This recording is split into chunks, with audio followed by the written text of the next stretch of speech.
Hey, thanks for being a part of the conversation. Let's play it forward. These are real people with real stories. The struggle to play it forward. Episode number 618 is with Reinaldo Marcus Green, director of Bob Marley, One Love. I'm great, man. How you doing? Absolutely fantastic. I can't thank you enough for this film. And what I am dreaming and praying for every day when this movie even gets out there even further is that it teaches the songwriters that are hiding in their homes, bring it out. Bring out the love, bring out the togetherness and the community. This is that kind of a movie. Yeah, for sure. Bob sang for something different. One love is inherent in the title. He sang for that unity. He sang for that peace. And he achieved that to a certain degree while he was here with us, and remarkable, especially given the circumstances in which he grew up. Abject poverty, homeless, absentee father, just an unlikely hero. He's not supposed to be who he is. Yeah, right. That's what society tells us, right? But what does he do? He turns that into beautiful music that people can enjoy. He turned his pain into our joy. And that's just remarkable. It's a reason for his movie to exist, and it's a reason why we love him. Where the miracle is that so many people would be written off. They go, oh, he's just one of those artist type people. But people really fell in love with his music. They embraced him. But he never saw himself as a superstar. And you really paint that picture inside this film. You remind us it doesn't have to be about you. Yeah, I think that's exactly it. It was always about the common man and common woman. And I think that's why people really respond to him. He just... it was so interesting, the little details. I remember I was on set one day and we were shooting the scene where Bob gets off the plane in Jamaica after he comes home. And I think I originally had him get in the back seat of the car, and Ziggy was like, nah, Bob would never ride in the back seat. It's like, essentially, like, it's not Uber.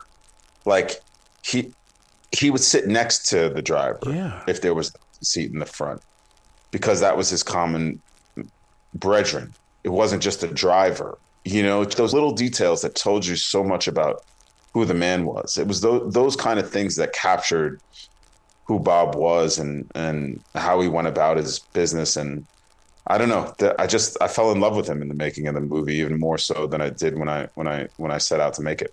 To create so close to Ziggy, I mean, I've been with Ziggy. My God, he's got such love inside his heart as well. And to keep things so true, that you had to have been a student, and now you're a teacher. Well, I hope I'm a pretty good teacher. I think in order to teach anything, you have to listen to what the students are giving you, right? Like, it's all about listening. It's all about, like, okay, how am I relating this message to, how am I communicating this message? And part of the job of the director is that communication, right? There's 300, 400, 500 people looking at you for answers, and you have to try to communicate effectively. And it's also like the things that you don't know. How do you communicate those things? And so I had to rely on a lot of people to help me do my job really well. And I think a lot of that is in trust, and being able to trust your crew, being able to trust your cast. And that's the alchemy. That's the stuff that you don't see, you feel when you watch the movie. And hopefully you feel like you've gotten an authentic experience. You feel like you've gotten great performances, and you've gotten great music, and you've gotten great cinematography, and great set design, and great sound design. And all those things should feel like natural. It should actually feel boring. Actually, I'm a baseball player. So, it's funny, when my wife watches baseball, she thinks it's super boring. And I think it's super exciting. And it's like, it's exciting that they make it look easy. That's the whole point.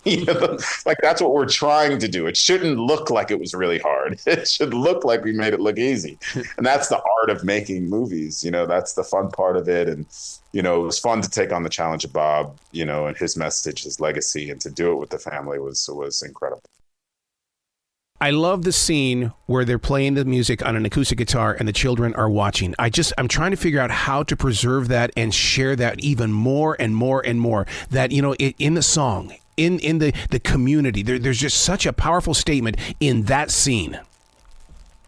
No, thank you for that. And I think, look, you have to take certain liberties when you're making a movie. Like there's no footage of that in his real life. There's no, and to me that scene is really it's a metaphor.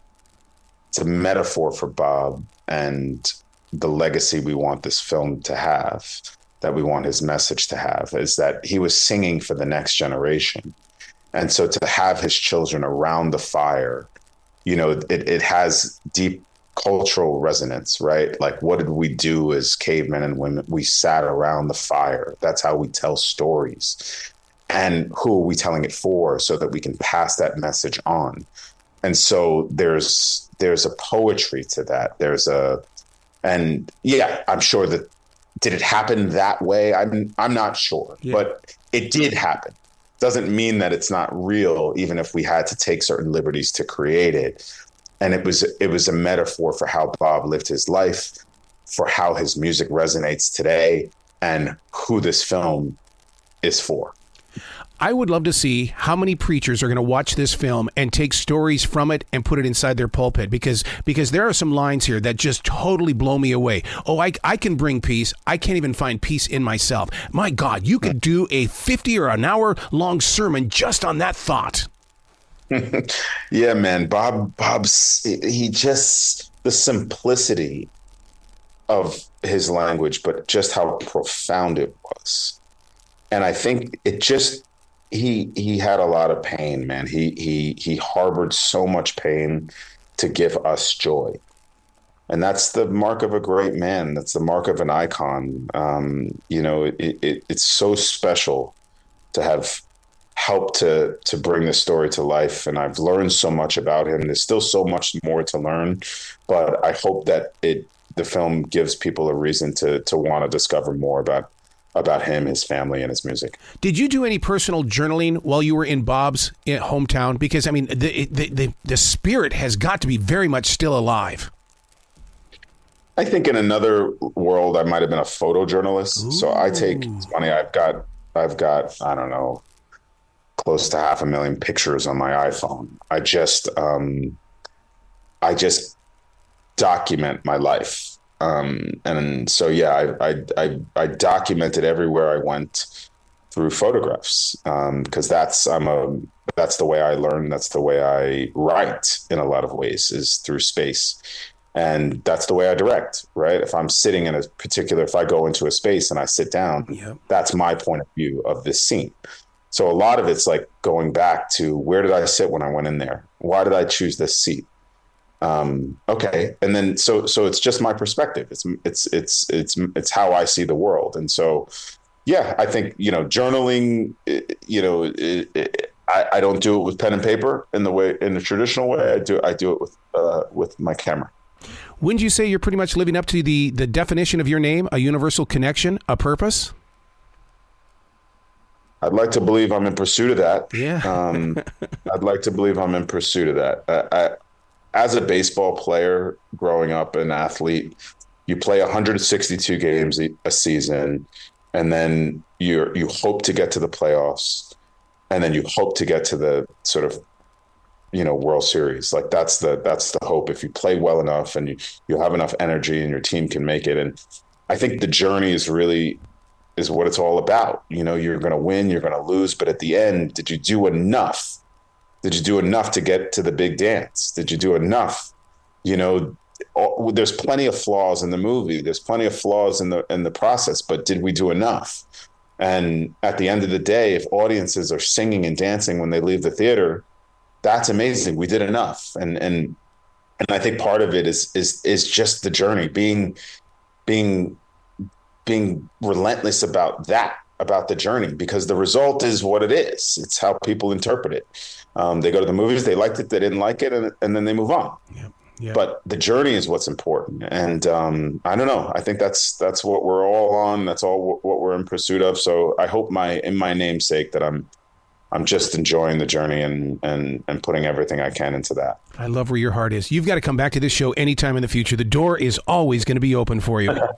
Thank you, man. I appreciate that so much. Well, you be brilliant today, okay? All right. I will try.